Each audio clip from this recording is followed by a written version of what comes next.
Good evening. I am Madhusudanan from Mental Learning. I welcome you all for this wonderful session. The post COVID scenario has created many anxieties, fears, and concerns. But we human race has always come out of every such contingency with a better future. The current situation demands change in everyone's life. And you would agree with me, change is the only permanent thing.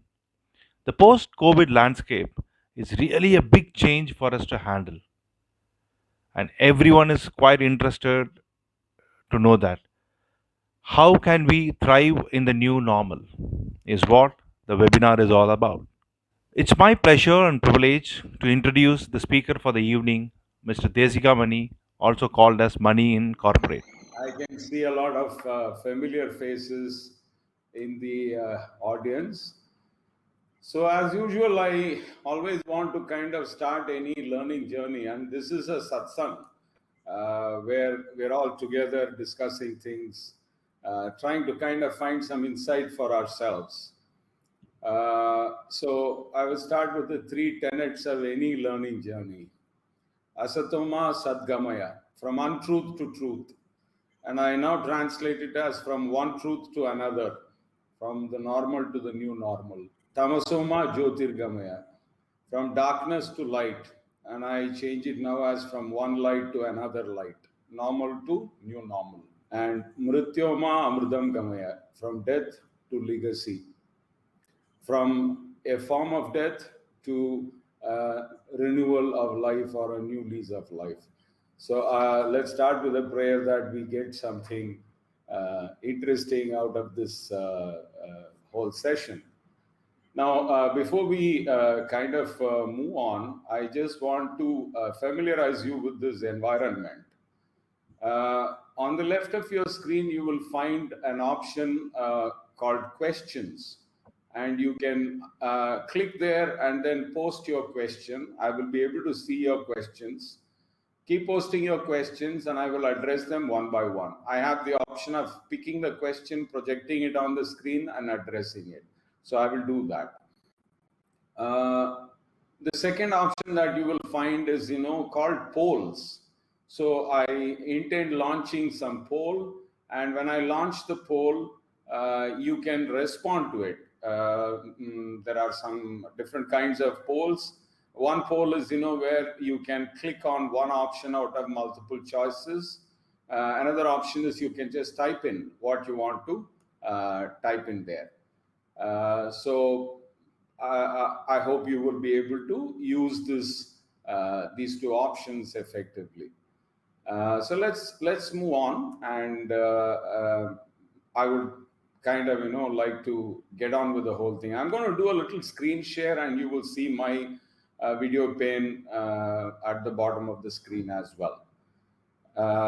So I'm looking forward to interacting. In case you want to make some comments, you can also type in whatever you want to type in the chat option available there. I hope that's fine. So let's move on. Let me start with sharing my screen and talk to you about what I'm sharing.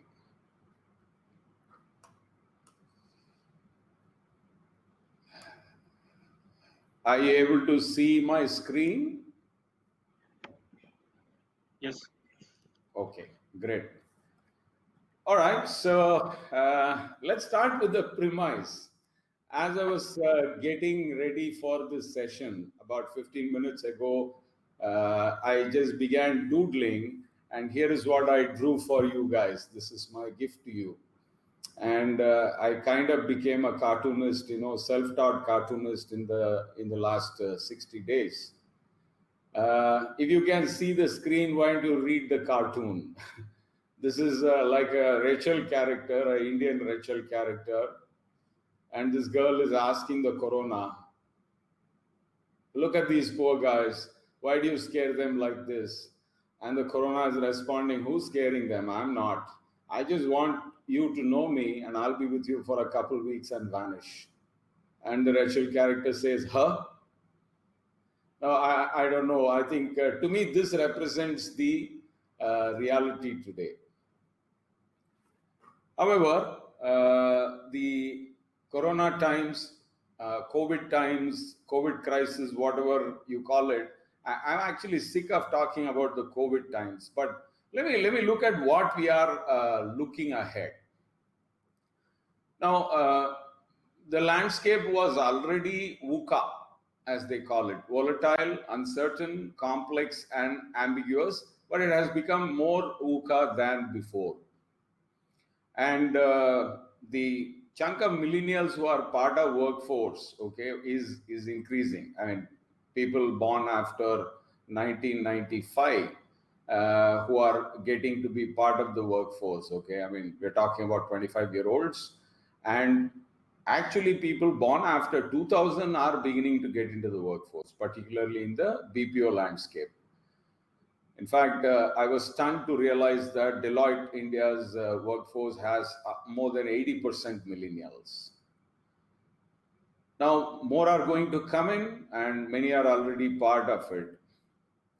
Third, I think given the reality today, consumers and corporations will exercise too much caution. They will tighten their purse strings and shy away from adventures. Okay, forget adventures, they will shy away even from ventures. Cash will be conserved, capital expenditure will be minimized or eliminated for some time. And there will be many transitions in the way we lived and we live. So, in a sense, the premise is from the normal to the new normal. I mean, as I'm speaking, when I'm interacting with a large number of people who are senior people who drive businesses, there are many who even refuse to believe that it's a new normal. They say things will normalize. Things will, in some ways, get back to old ways and things like that. No one has an idea of how much time. There are rumors about a second wave happening in China and so on and so forth. But I just want to kind of consolidate my understanding of what COVID and what the novel coronavirus are based on my conversations with medics. I'm no medical expert, but please take this just as my insight and understanding of what we are experiencing. Number one, the last 4 months have given us an understanding that this virus is crazy. It manifests very differently in different people, and that's why it's called the novel coronavirus. Otherwise, we have known coronaviruses since 1950. In fact, more than a third of even common cold is caused by a coronavirus called rhino. You must have heard doctors using the term rhinitis. And how does this fellow actually impact? Now, if you look at it, there is a significant amount of testing happening around, and even now there is a consistent trend of case positivity of around 3.5%, 4%, maybe a little more in some places. So, out of 100 people tested, 3 or 4 turned positive. And almost 4/5 of people who are tested positive are asymptomatic. They don't show any difficulties or problems. Recovery rates are around 35 to 40%, more in some places, a little less in some places. But people are recovering in a 2 to 3 week of good immunity, sterile environments, even without medication sometimes. And death rates are about 1%, and a large portion of these deaths are happening because of comorbidities, okay, pre-existing illnesses. And one doctor beautifully explained to me, sometimes when a new body like this, a virus like this enters your system overreacts, okay, causing what is called a cytokine storm. And sometimes this brings down the immunity and people are succumbing. So all I'm saying is there is a lot of undue fear attached to this fellow. The world will realize it and the world will move on. In fact, Sweden took a very different route and they seem to be doing okay. But they are a small country, they're a very evolved country, so they're not a great example to talk. But even if you look at the way India has performed, reacted, China handled this. It's significantly good. So everything is not negative. But as we say that, one of the biggest things that strikes me is that this is a big, what I can call as a jatka to the people. And this is a shock that makes people become cautious, become a little anxious about future. And a lot of businesses have reacted knee jerk, okay, by cutting jobs, by by changing the way contracts are done, etc., etc. And therefore, there is a lot of fear or there is a lot of concern, okay, that's working in. But we are seeing pretty much lockdown winding down, and possibly in the first week of June, we will see very sharp movement towards near normalcy. And I'm looking forward to that. But stay safe, stay cautious, and stay healthy. But more than all of that, I think you should stay really, really positive, looking forward to what's coming in. So having said that, I wanted to try and start by eliciting some views of yours. Okay, so I want to run two polls. So let me look at, let me kind of share the poll with you, and let's see what's the response that each one of you show to the polls. So allow me a minute to kind of do the poll. So the first poll that I want to do is, it's a multiple choice question. So I'm going to start the poll. You can use your screens and respond to the poll. The question is, the current business scenario appears to be: option 1, spells doom, we may not recover at all. Option B, we will come out of it easily, things will be normal again. Tough, things are not going to be the same at all, and things will change, but with new skills we will thrive again. Okay, so let's see how the response is. I just wait for a few seconds.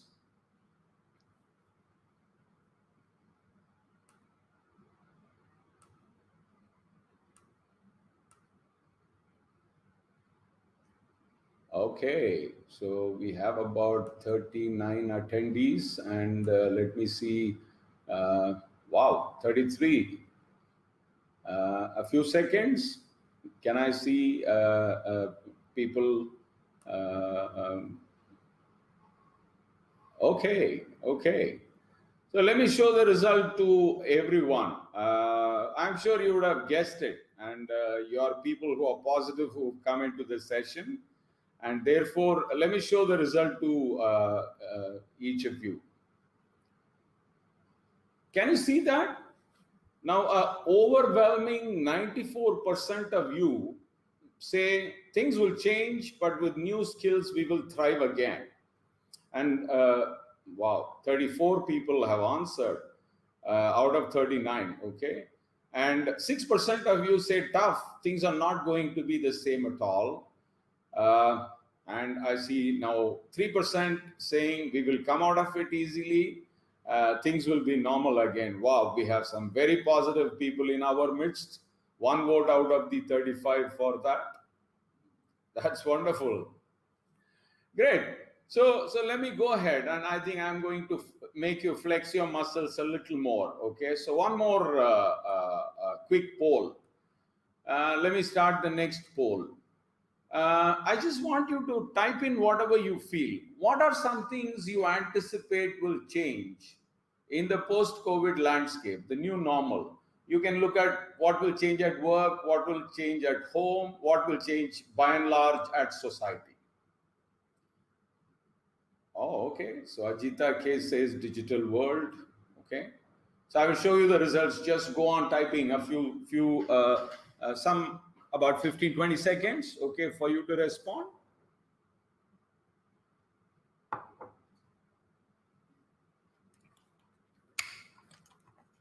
Okay. Technology, need for trust and relationships will be very high. More of work from home, digital monopoly, Future is online training in corporate and e-hiring. Okay, interesting. Go on, please.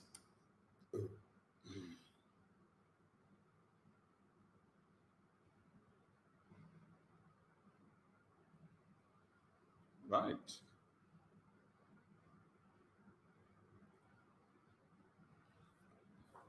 Okay. 12 people have answered. Economy will change, attitude will change, work from home, managing virtual teams. There will be fear psychosis, okay, says our Rajesh. Hybrid approach, way of living life, digital, okay. All right. Okay. It's still happening. I'm so happy all of you are so participative. Nice. So wonderful. So I can see some very interesting ideas coming up. Masks always there. Abhishek Kumar says social distance will need to be adopted well. More digital connection solution, focus on health, improve immunity. Wonderful. So 24 out of the 39 people or 40 people, have answered. I'm going to show the result to all of you. You can see it now. Great. So let's go ahead and start with some loud thoughts. I want to share some thinking that I have been doing based on conversations I've been having with people. And let me show you my screen and walk you through what I believe are 5 clearly visible transitions that are going to happen in our lives. When by transition I mean the old normal to the new normal. What are the areas where change is likely to happen? And to make this whole experience focused, what I'm going to do is I'm going to look at in each transition, what are the key indicators, okay, or what can we expect will happen, and what are the key skills that we may want to pick up to be able to manage this transition. Right? So that's the structure that I have in mind. And let me kind of go ahead and do my screen sharing. Awesome. Let's see where we are. Okay. So thank you very much for responding to those polls, so brilliantly and happily. That's brilliant participation. Let me start with the first transition that I see. The first real transition that's going to happen, though not completely, is from physical to virtual. Some interesting things will happen. We are going to become a lot more trusting of virtual things, than before, because the COVID crisis made us, start looking at what we never did. I have seen a lot of people who never ever did even mobile banking start doing it. I see people kind of going online to buy things. I see people believing a lot of families actually connected virtually, even extended families. Someone joked actually, thanks to COVID, we met more number of times than before in the normal world. But let's look at some trends. Number one, because things are going to move from physical to virtual, attention spans will become shorter. There will be less listening and there will be more distractions. In fact, even in the physical world, if you look at it, we've been highly distracted by looking at the mobile phone even when we are in front of someone.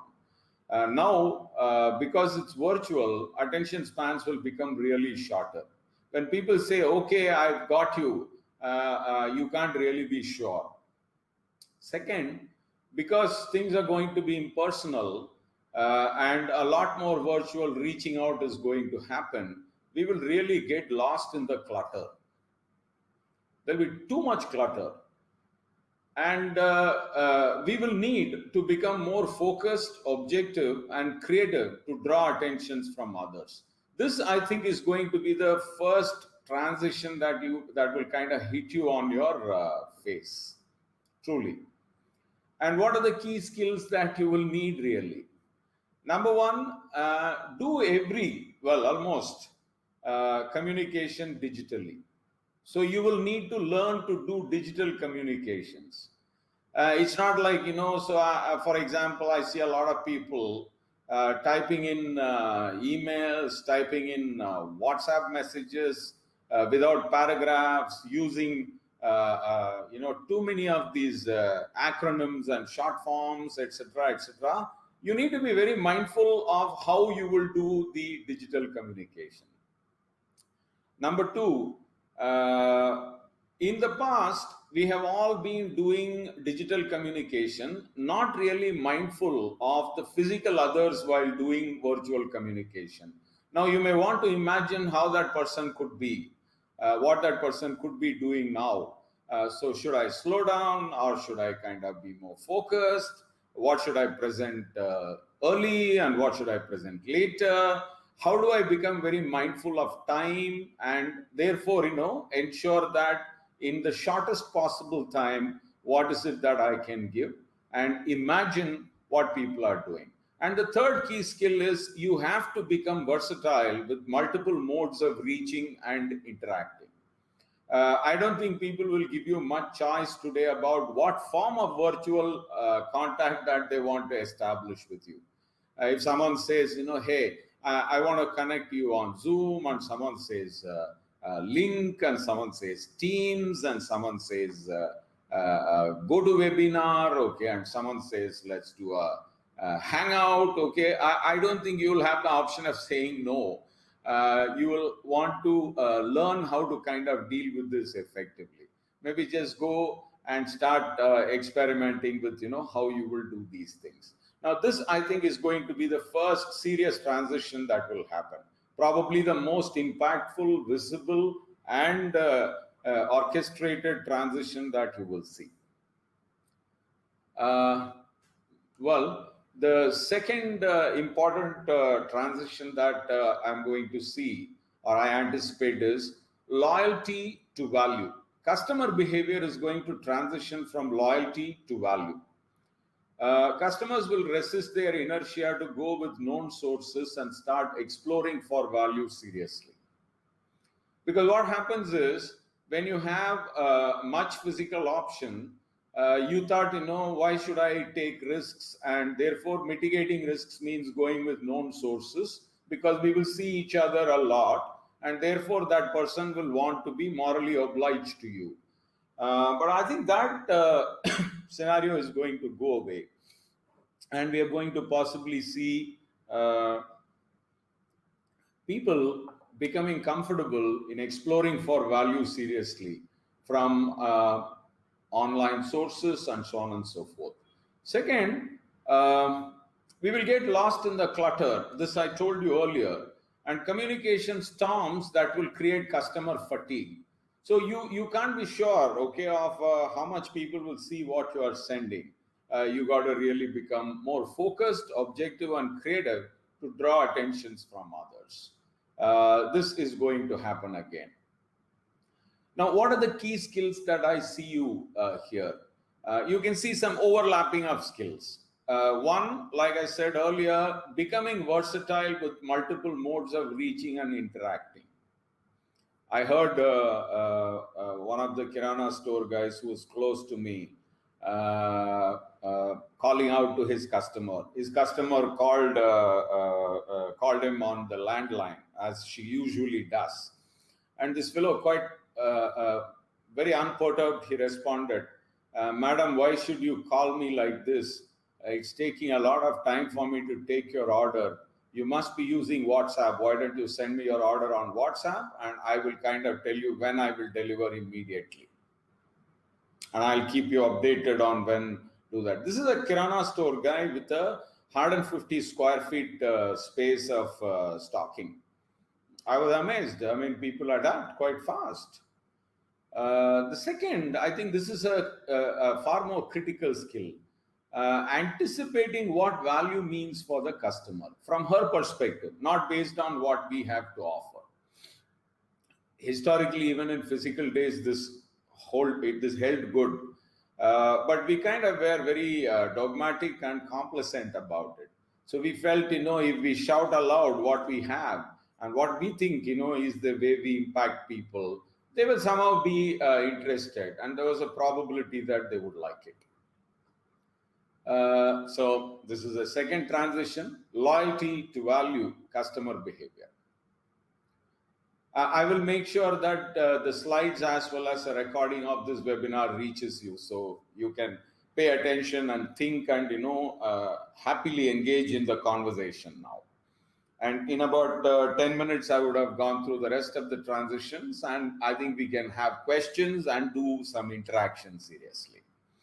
Great. So what is the third transition? Now, this is something that's like a Pandora's box.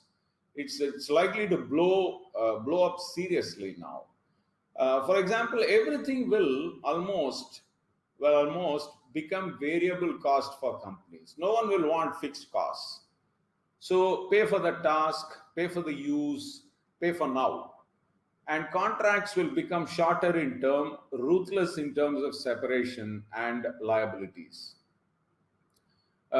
This is going to affect each one of us individually. In fact, in the people, I see some HR folks, I see some trainers, I see manufacturing people, I see a lot of people, very different, diverse groups of people. I think in every area of life, this transition is going to become a reality. The pressure will be for us to start exploring how can we make our transactions more and more short term and expect people to adapt. So what is the key skill, or what are the key skills? Number one, I think it's very important for us to have creativity, jugaad, the Indian jugaad, in operating models and how we engage with others. So let me give you an example.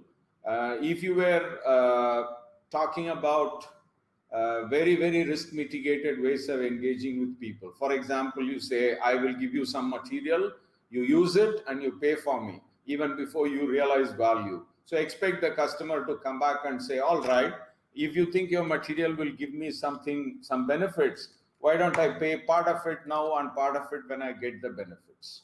So these are going to be important. And be mindful of the reality, pressure and anxiety that other people experience. You got to become a little more patient and push people less and see how you can pull decisions from people. And third, think through and have multiple options before proposing anything. This is going to be one of the key skills, okay, that people have to build. How do I do it? And in fact, when I come to the next two transitions, I will show you some possibilities of building this skill. So the third transition, which is there here for us to stay, is fixed to gig-based contracts. The gig economy is already kicked in, okay? No one is complaining. The Ola, Uber guys are happy. They're saying, you pay me for what I deliver and I'm ready to work. Things will become transparent. Things will become easy for people to use. There are no more expectations that someone who committed something to you will stay with it. You have to give him an option of wriggling out of that commitment. Those are going to be the realities. Well, the next transition to me seems to be a highly significant transition. What will happen to individuals? What will individuals do? Individuals, to me, looks like they will realize the importance of knowing to leveraging. The transition will be, it's no longer about knowing. There will be a high demand for useful value without having to follow through, okay, everywhere, home, work, or life. No one will have the time to keep on re-engaging with you. They say, don't make me come back to you and ask you how I can use, what you have given me, or how beneficial or valuable what you have given me is. So there will be a high demand for useful value, quickly perceivable value, easily recognizable value, and people would want convenience and people would want results. So the way you start knowing is going to change almost irreversibly to me. There was a time when we when we used to respect people who knew a lot of things. But I think that is going to go away. So people with many degrees, people with many qualifications may not really be seen as valuable unless they are able to offer clear, decipherable value. So what are the key skills? Number one, learn how to use what you know and start knowing what you can use. So very objective based learning will become the name of the game. Second, convert what you know into what others can readily use. So learn how to package. If you're a sales guy and you want to convince your organization that it should bet on you, then I think you should be able to package what you can do. You should be able to convince your manager and the organization that you will make life easy for them. Third, shift mindsets from doing tasks to delivering value or providing offerings. Now, all the three that I have called out here may look very similar, but if you pay attention, there is a big difference between each of them. I hope you can see that. And life is going to become a game of chess. It's no longer going to be about, okay, I will try this and then let's see what happens. And if it doesn't work, I'll go elsewhere. So thinking through and operating with clarity on what is useful and what will be of value. Okay, like most skills, I think we will pick it up. Okay, this will increase pressure to begin with. It will increase anxieties and frustrations to begin with. But I think this is going to change irreversibly. And the fifth transition that I see, and like the picture that you see there shows, there was a time you would have stood about 10 feet away from the left side cliff and say, oh, sorry, that's not going to happen. It's too much of risk. But I think from venture to adventure is going to be the name of the game in life. What was adequate till yesterday may not be tomorrow. And same value will require significantly more effort or creativity to obtain. Sales guys are going to find it tough. All kinds of people are going to find it tough to kind of gain value. So what you got yesterday for X effort is going to take X plus delta effort. No two questions about it. And you may have to give a lot more for the same value or less to create credibility. Even in today's times, if you look at it, in the market, there is a very tiny proportion of offerings for which people are willing to pay a premium. So if you really want a premium for what you're delivering, then you got to kind of push your effort 10x, 15x extra to make people see the premium in it and then pay for it. Apple is going to find it very difficult, for example, to charge the way they charge, for their products. Things are not going to be the same again. So, what's the key skills that you have to pick up? One, you need to prepare yourself to take more initiatives, seeking out, and it's time to shun your introverted natures. It's not introversion is not bad, but it's time to shun your introverted natures and then be willing to reach out a lot more. And I come to the most important skill that I consider to be for not just the moment but long time. So you should be able to do a lot of what ifing. What if this happens? What if I get rejected? What if that person wants more? What if that person does not react? What if that person is going to come back and push me hard? So these are some very common simple what ifs, but you have to become a master at what ifing, and it's important for you to look at alternatives and options. And last, you cannot give up easily, but make judgments about where you want to invest your effort and prioritize. Tenacity is going to be at a premium. So it's an attitude, it's a skill that you may really want to pick up seriously. These are the 5 transitions, that I saw. And what I'm now going to do is I'm going to stop sharing my screen and look at what questions you have. And let's engage in a conversation. We have about 25 minutes to go before we do the thing. So it'll be wonderful to look at questions. So let's start with your questions. Why don't you start typing in your questions? I have 3 of them, so I will start answering these questions, right? I'll do it one by one.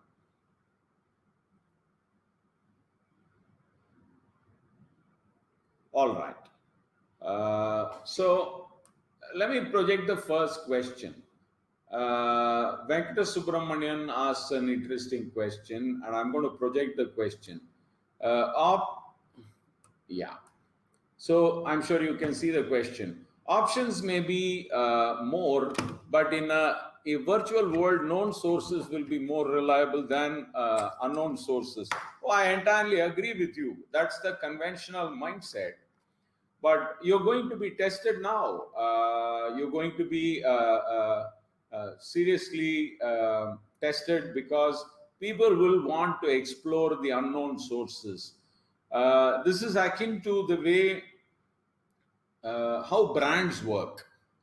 For example, ITC has become a very, very large FMCG player. And a lot of people don't know now that the tobacco revenues of that company are probably a third or 40% of their overall revenues. They make more products. Now, how many of you knew that practically 90%, or I don't know, a very large chunk, okay, of what they produce, the atta, all of them are third-party manufactured, but it is the brand that makes you rely on it, okay? So in a sense, you only trust the unknown source. You go to the Kirana store and say, don't give me any atta, give me Ashirwad or give me Pillsbury. Okay, so even historically, we have been trusting unknown sources because they are reliable in some way. So you have to look at now the possibility of people trusting even unknown sources. For example, you may not have gone to a restaurant, but you will kind of go to Zomato and order that restaurant based on possibly some ratings, based on some reviews that people have given. In fact, in the last 3-4 years, okay, a lot of people have started using the online reviews as a basis for their decisions. Okay, so the virtual world is pervasive. It will come in.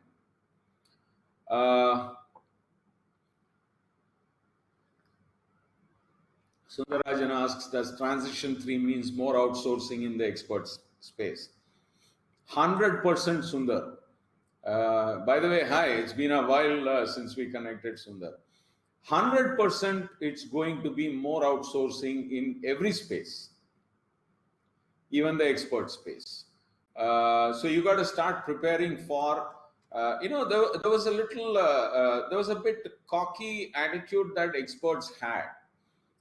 That's going to go away because I think people are going to be able to scrutinize, our work far more carefully in the new normal than before. We will be forced, okay, to make what we do and how we perform transparently, okay. But 100%, okay, or more, there'll be more outsourcing in the expert space. How to connect the transitions to the COVID created situations? Well, the transitions are there for you to see. COVID situation is over, in my opinion. COVID, look at how it happened. I think exactly how the famous model of how we deal with these uncertainties. We began with a denial. We said it happened to China, it won't happen to us. And then we began with confusion. You started wondering, why it started happening so much in Europe, and we began taking it very seriously. And very quickly, we came to a kind of a contentment. Okay, so we have begun to accept this. And even the government's view seems to be there is a lockdown, but there is really no lockdown because there are relaxations. They're getting people to get used to the new reality that you continue to believe that you got to be safe and careful, but then you go about doing your work in as safe and as protected a way as possible. So, Sundar, I suggest that you look at the implications of each of these transitions carefully, forget the COVID created situation, anticipate a post COVID scenario where how people will work, and then start preparing for it. I hope I've answered that question for you. Construction industry post COVID, which cannot be done in virtual. Well, everything is not going to be virtual. Okay, so virtual is going to be a means by which we are going to speed up communication. We're going to speed up our decision making. A lot of work will get done now, still physically. But I see different challenges for construction industry. Construction as a supply side activity will continue as it used to be. But I'm going to stick my neck out and make a couple of predictions. One, even in the last 5 years, we've been seeing a consistent downtrend in construction, real estate, or space offtake. Because in 2000, there was a boom in construction. Because a lot of people in the current generation of people who are late 40s and early 50s were very keen that they build assets. They were balance sheet focused people. So therefore, they started investing in their second property. Okay, some people even in the third property. So so we all invested our energy and effort. We picked up loans, and then we kind of started paying for it. Okay, and we kind of constricted our lives. Okay, to live in a EMI culture. But if you look at the guys, the consumers who are likely to do the offtake of space, they are not keen on buying space at all. They don't want to build balance sheets. They want, to operate in a profit and loss view. They would like to spend in experiences rather than assets which, bind them. In fact, a millennial told this beautifully. I don't see why I should commit to EMIs and constrict my life. I will always have housing or space available for me for renting, and I will budget a proportion of what I make to pay that. And why should I kind of do that? I'd rather see the world. I'll invest in learning. I will invest in holidays. Okay, so the criteria of life is changing. So that I see as the bigger problem for construction industry: demand. Second, I think construction industry will now have to shift focus on who has the money and who has the need and who has the willingness to buy. In general, I think the size of houses and cost will start coming down. There is a big bottom of the pyramid which wants housing, and prefabricated houses, newer technologies for assembling houses fast. Construction will move back to the factory site, and assembling will become a specialized game, a mechanized game. That's what I see, happening. Does people start social values? I do not understand this question well. Milind, would you like to elaborate on that? I certainly see some transition and change in social values. Trust, transparency, compliance, a lot of things are going to change, and in my opinion, for the positive. So I'll move on and I'll see if it comes back again. What spaces do the L&D community need to reinvent in other than virtual sessions? You're still in a dogma that learning has to happen interactively. I think the biggest space that L&D community need to reinvent our work is, to offer self-learning options for people. Because my insight over the last decade is that adults in general are becoming happier and comfortable with private spaces to do their experimentation. So they want to learn in private without being judged, supervised. And the space that gives them the comfort and confidentiality to make trials and fall down and make mistakes is going to be what the L&D community has to exploit. In Mentor, we have already started that process. I'm working on two kinds of ideas. One, At a personal property attribute level, can we give access to people to have behavior mirrors for them to quickly identify and understand? In a sense, what will happen is, look at the way doctors operate today.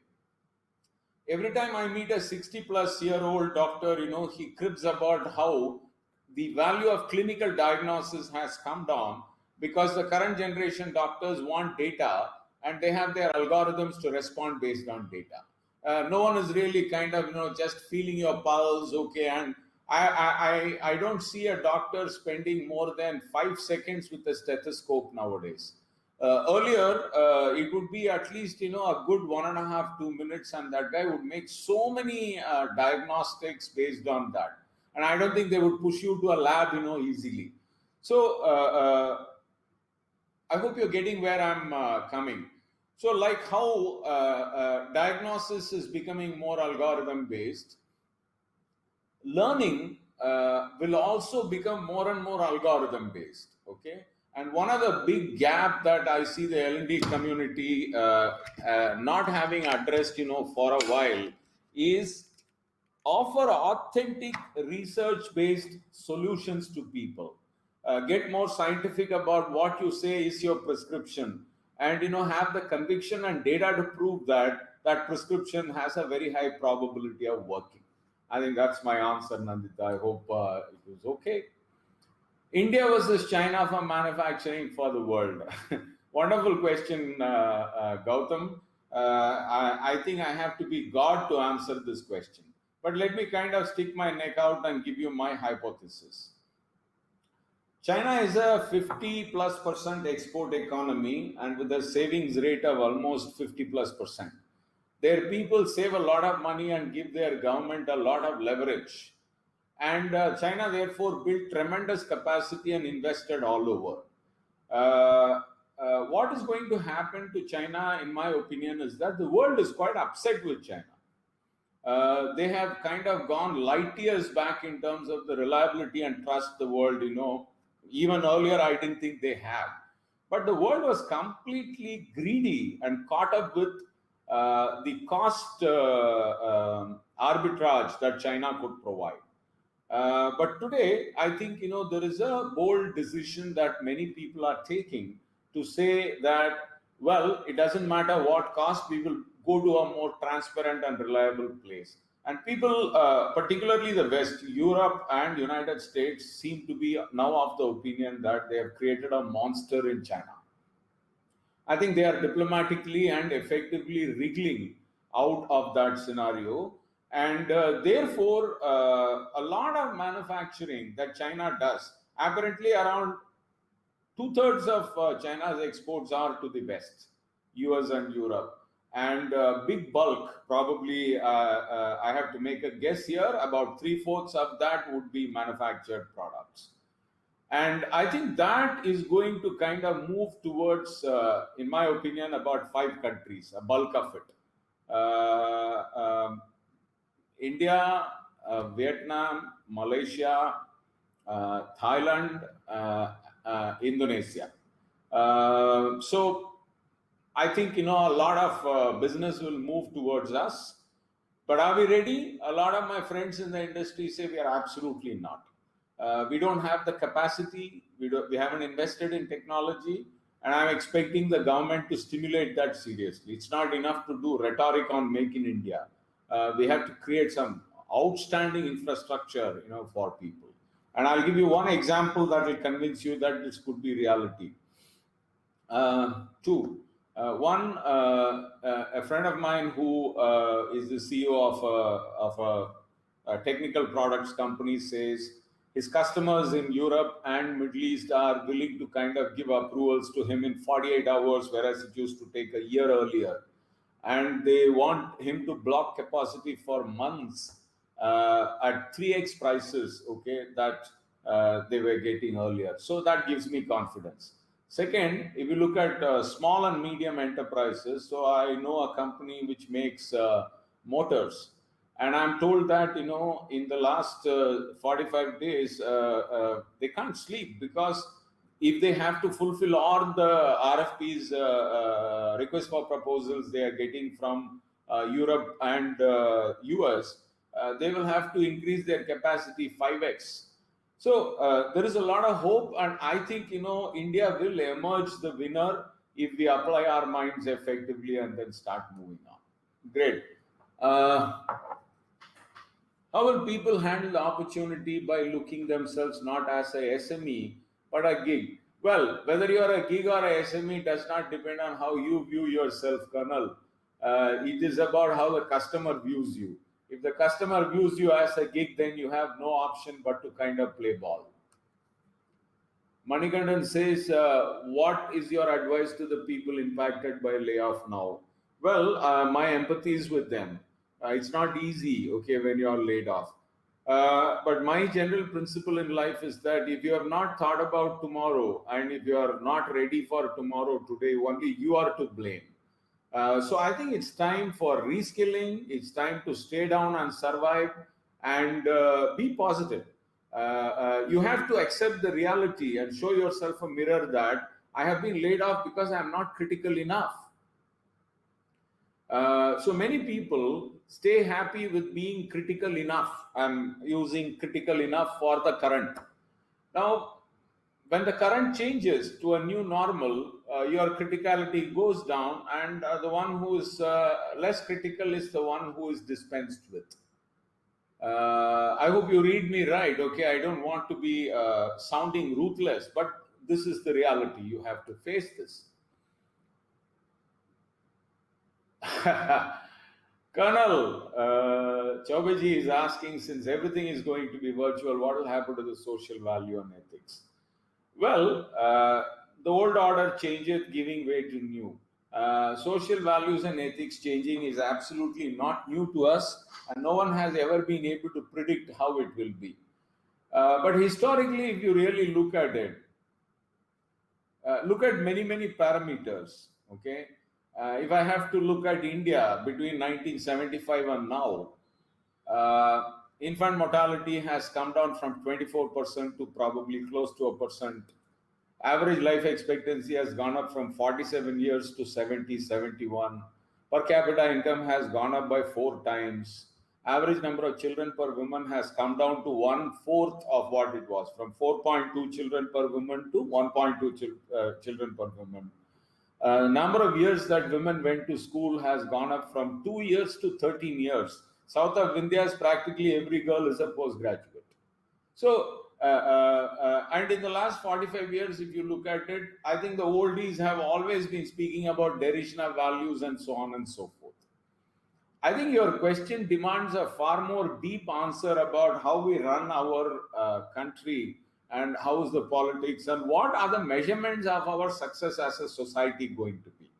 As long as we measure gross domestic product and growth in it as the way of judging a country's progress, we will be doomed into oblivion. It's important we start looking at are people happy? Are people finding meaning in their lives? That's when your question will become extremely relevant, Chaubeji. I hope I've answered your question. Value propositioning mostly tend to fail once numbers become evident. Total cost of ownership is still not practiced in India. How will it change in the future? Oh, Shibashish, you don't have to worry about it. The customer will take care of it. So watch out. I think as the demand for what you're offering increases, it's going to be the name of the game. Chaubeji, I think I answered the question on ethics as well. If the businesses have scaled down so drastically due to an extended lockdown, fear of health crisis, it has attacked the psyche and affected the EI/EQ dimensions. How would people in small businesses cope with this? Well, I will not say things have scaled down drastically. This is a knee-jerk reaction. See, small businesses particularly are very dependent on cash flow. Because they are small, cash flow is hard to come by. No one lends them easily. Whereas large businesses always have a possibility of, getting cash inflows easily. So I will not call this as scaled down so drastically. I think my sense is that a lot of small entrepreneurs, okay, have been far more heartful, mindful in how they have been doing the layoffs. They have been speaking to people, they have given assurances, they have given half salaries, small salaries. In fact, compared to a lot of ruthlessness displayed by large businesses, small businesses have shown a lot of mindfulness and empathy. So this is likely to change. One of the things that I am reading, okay, in fact, I found three interesting ideas about the way the stimulus is being packaged. One, instead of dole straight away like the West has given, I still prefer that would be the way. The government is saying, hey, I will guarantee, I will make you borrow, don't worry, capital will be available to you, things will be easy, so go and borrow and continue the entrepreneurship. Second, I hear a lot about this, infusion of equity into small businesses through the funds of funds. It's not yet clear, but I guess, it will go a long way. I also think the SME exchange will become more operational and capital that can be raised, through that directly flowing into the business. So I think this will change very significantly. The third trend that I see is that I think there is only testing of waters that has been done about the economic stimulus. Though there is a lot of packaging about its 20 lakh crores and all that. That's bunkum in my opinion. I think there's hardly a 20,000 crore fiscal outflow for the government by making these announcements. I think the government will take the next two steps forward when reality becomes clear that opportunities are coming our way. There will be direct stimulus. So be hopeful, Varadarajan. That's what I would say. There's only 2 minutes, but I guess I will continue for another 10 minutes trying to answer as many questions as possible. I hope those of you who have the time would want to kind of stay on and get the questions answered. I'm not in a hurry, so I will go on for another 15 minutes. Right? Sorry. Like BFSI which sectors will require trainer inputs in virtual in coming days?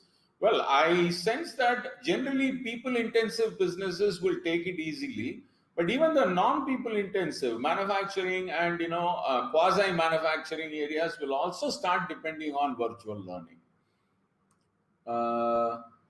Online class is going to continue. Do you think teacher-student connect is lost?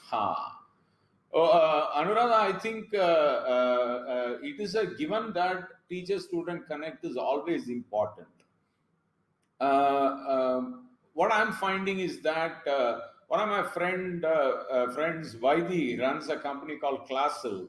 And Vaidi tells me that in the last 15 days, they've had 3,000 registrations for a virtual teaching certification program. So I'm sure teachers are gearing up. They are realizing that if they want to make connections, they need to know how to navigate the virtual landscape. So it will be a big improvement in some ways because teachers will have to be more accountable. Because in the virtual world, in a classroom, you can prevent a student from using a mobile phone there. In a virtual world, you never know if he is recording you. So I have a feeling that this crisis is actually an opportunity. Teachers will become more accountable. They would fear, being shamed if they don't do a good job. So in general, there will be a big jump, a few notches, in teaching quality is my sense. I may be an optimist, or I am an eternal optimist, and I think that's what will happen. Well, I think I answered this question, Milind Barambe. Does people lose? There is no such thing called losing social values. Values will change with the times. Can you believe that, 500 years ago, the Church of England got homosexuals tied to a cross and stoned them outside their churches? The very same Church of England, 500 years down the line, is solemnizing same-sex marriages. So I am a non-believer in these frameworks. These frameworks will change with the times. Previously, in curious students stayed with gurus to a situation. Now, when students don't get to see the face of the teachers, how do you see this going? Well, our parents have become comfortable with interacting virtually with us. I see a lot of older people getting happily connecting with their people on Skype and whatever. So, well, I think while mediums have changed, okay, touch your heart and tell me, Anuradha, do we spend the same kind of time in personal relationships that we spent 10 or 15 years ago? The problem is not others, the problem is us.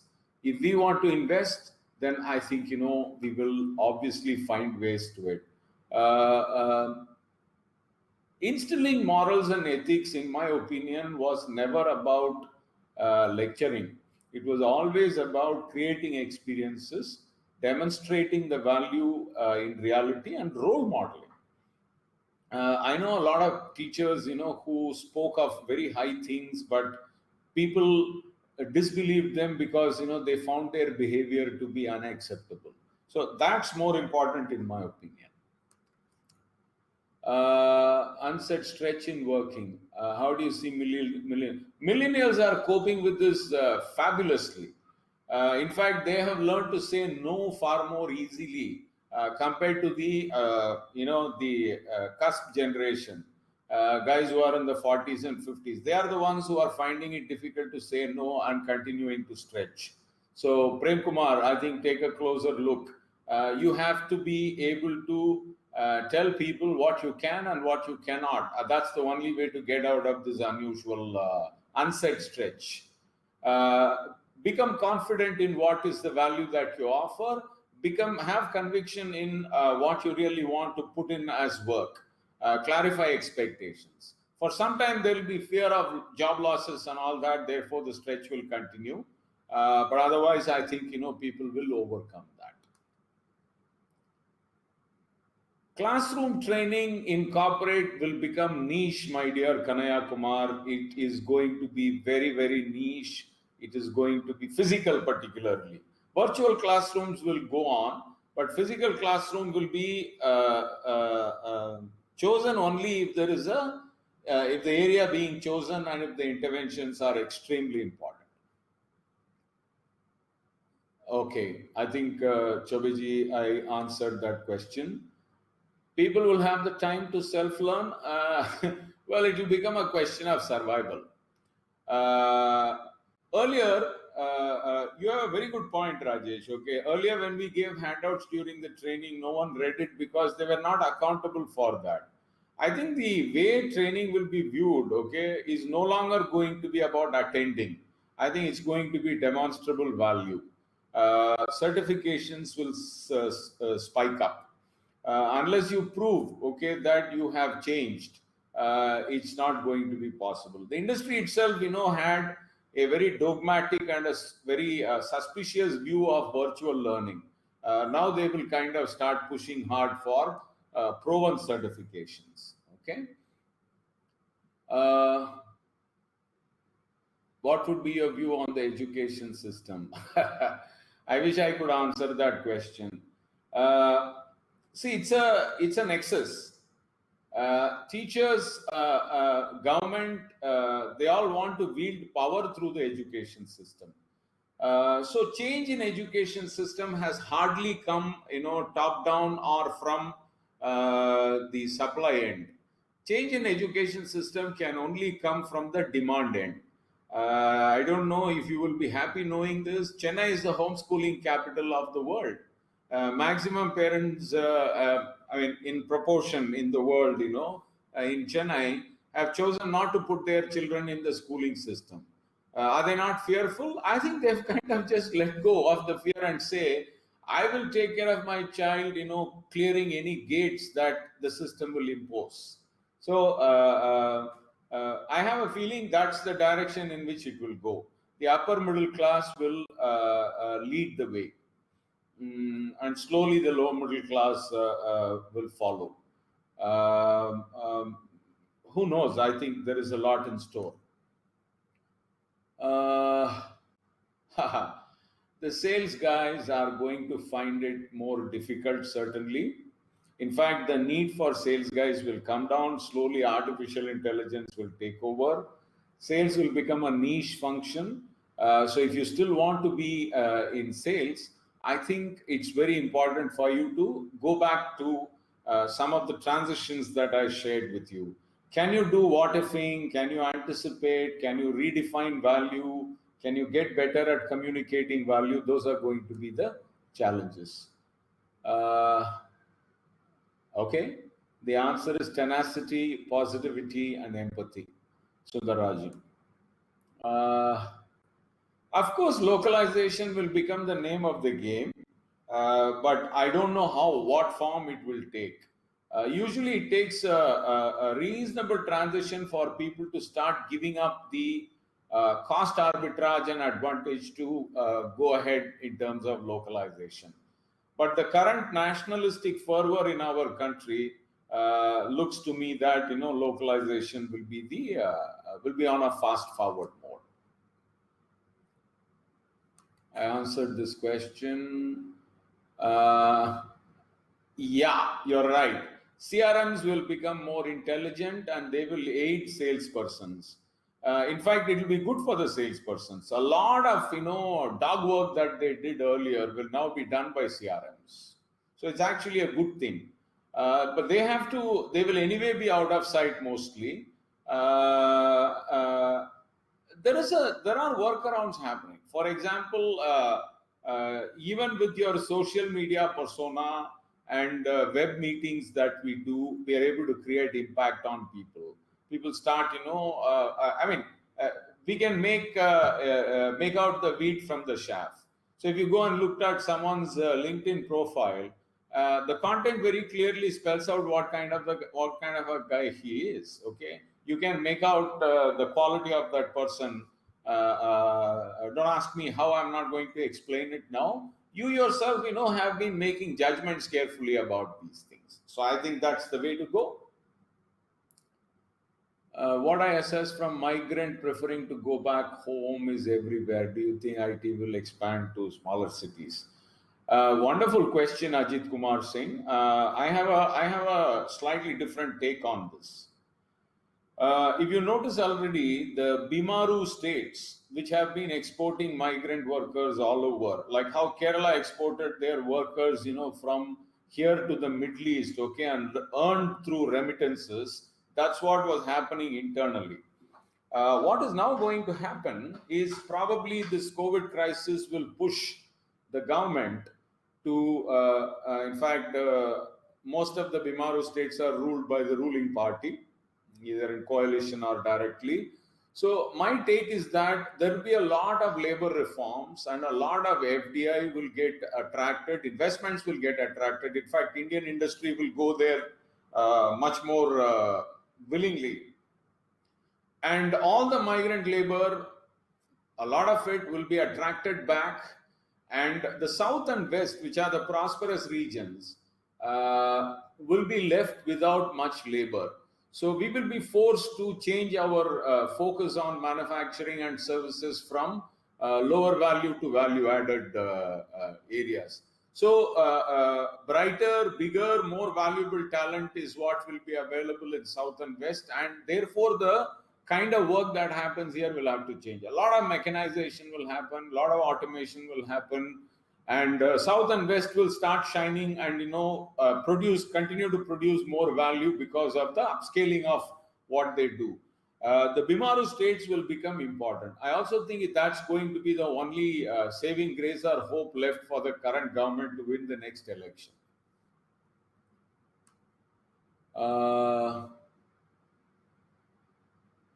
Absolutely, Sundar. They are accelerated due to the digital. These are not, these transitions are commonsensical transitions that I have been talking about. You are absolutely right. They have always existed in the past. What was incremental is now becoming exponential. Unorganized sector is actually becoming more organized when things are becoming impersonal. If you notice, it was not a great thing to be a cab driver 5 years ago. But today it's no longer the case because no cab driver negotiates with you. He doesn't have to lower his self-esteem. He operates like a professional. Look at Urban Clap, plumbers and electricians, okay, and you name it. I think they have so many categories. All of them have been given dignity. In fact, one of my biggest scripts about India is that we don't value dignity of labor. Thankfully, because of the gig economy, because of aggregation and technology, we will now start respecting every role. I'm absolutely sure a lot of millennials will choose to do three jobs. Someone will drive a cab, someone will do hairdressing, someone will give massage services besides working. So the gig economy is going to make it possible for you to combine work with passion and probably maximize your life. So I'm very positive about it. How do we create more inclusion with smaller groups? Okay, everybody seems to be feeling chaotic. This is a very temporary effect.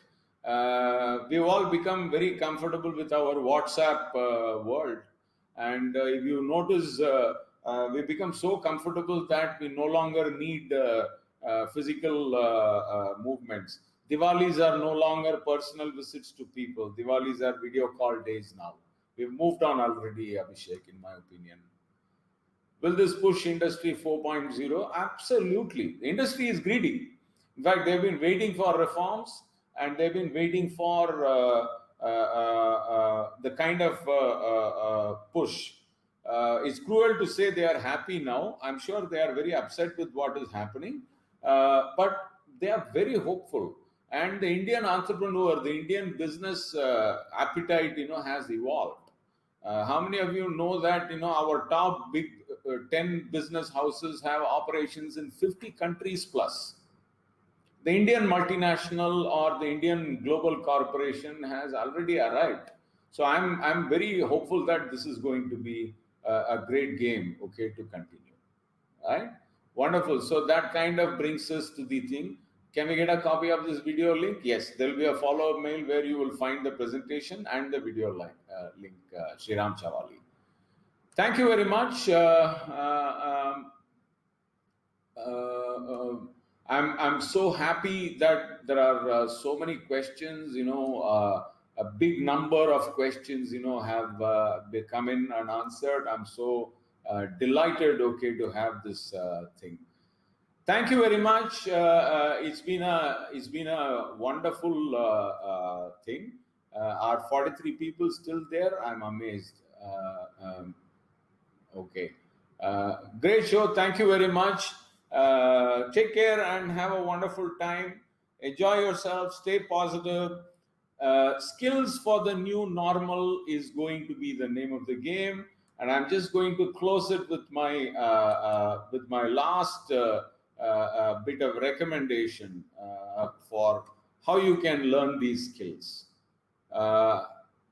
Okay, so one, be the initiator of learning.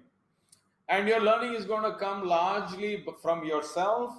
Read and research, do conversations, do experiments. That's been the time-tested way to build common sense, build useful capability. So be the initiator of learning. Use all possible tools available. Look around, do conversations, glean insights, make trials, and be absolutely shameless in making trials. So bon voyage. Okay, wonderful. Have a great time and take care. I hope you will enjoy. And I want to leave you with the Ubuntu message. Remember, the African tribes teach us a valuable lesson. I am because you are. If you are not there, I have no meaning. Our meanings are generated not because of what we do, because of the way we connect with other people, either commercially, professionally, personally, or socially. So go ahead and have a wonderful time. Awesome speaking to all of you. Thank you very much. And it's been a wonderful time connecting with you. We will reach out to you with the link of this video. And I hope this has provided you some new ideas and insights. Thank you very much. Thank you, sir. I would love to listen to you about feedback for this session. Please, click on the link and provide feedback. Thank you very much. Thank you, sir, for the wonderful presentation. And I once again thank on behalf of Mentor for all the attendees who are very participative, and I hope you would have really enjoyed the evening. Good night. Okay, great. Biswajit, if you are still around, I can approve you to speak. All right. Thank you very much. Okay, so I'm going to end the session. Have fun. Thank you.